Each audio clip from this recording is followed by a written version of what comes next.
You know that feeling, right? You've got a new research project, you're staring at a blank page, and you're just dreading that endless, kind of sketchy internet search. Well, what if I told you we could turn that whole struggle into your greatest strength? We're about to unlock a secret weapon for your research. Okay, so let's just get real about the problem. We are living in an age of total information overload. The internet, it promises us everything, but what it often delivers is just this chaotic mess of blogs, opinions, and ads. It can make finding something solid, something you can actually trust, feel next to impossible. Sound familiar? You're just trying to find some facts for your paper, some real evidence for your argument, but you feel like you're wading through a swamp of unverified claims and super biased articles. It's so frustrating, and honestly, it can weaken the very foundation of your work. And this really gets to the heart of it. On one side, you've got the wild west of the internet, a jumble of opinions, stuff that's maybe not verified. But on the other side, you have government sources, and these are fundamentally different. They're data-driven, they're fact-checked, they are built on credibility. It is a world away from some random blog post or an unsourced wiki entry. But here's the good news.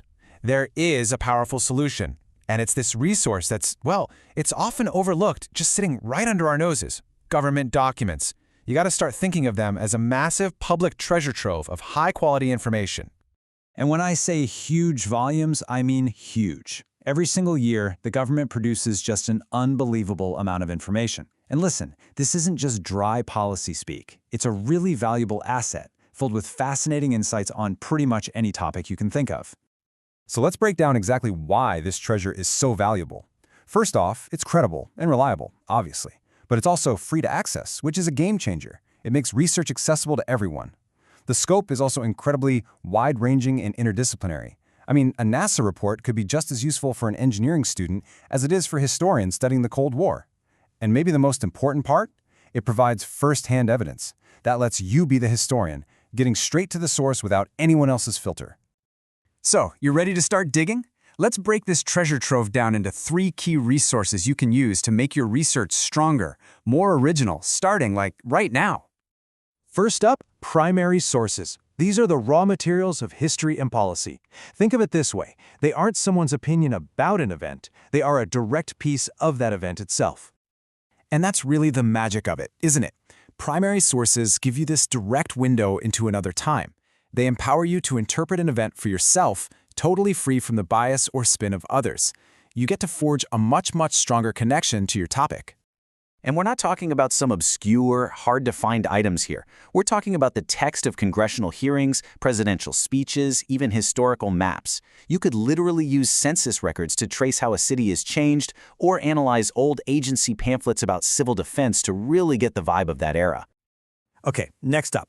For all of you out there building an argument that needs some cold, hard evidence, data and statistics, I'm telling you, nothing strengthens a claim like credible, unbiased numbers, and the government is hands down the best source for them.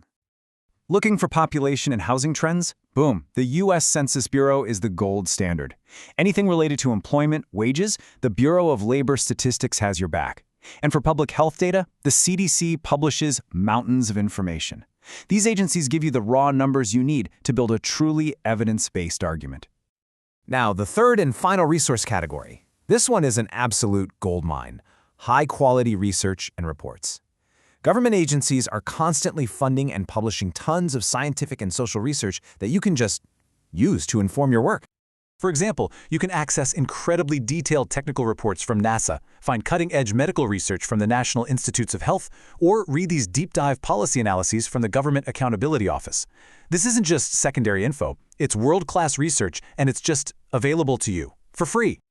Okay, so knowing this treasure exists is one thing. Finding it is another. Where do you actually start digging?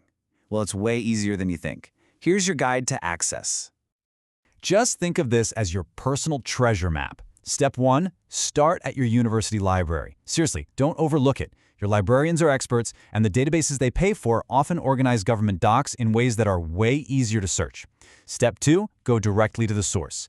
Key federal sites like USA.gov can point you to the right agency, and data.gov is an amazing hub for raw datasets. And finally, step 3, explore the massive open repositories. A site like govinfo.gov is like a digital library of Congress. It has everything. So bookmark these sites. They're going to be your new best friends.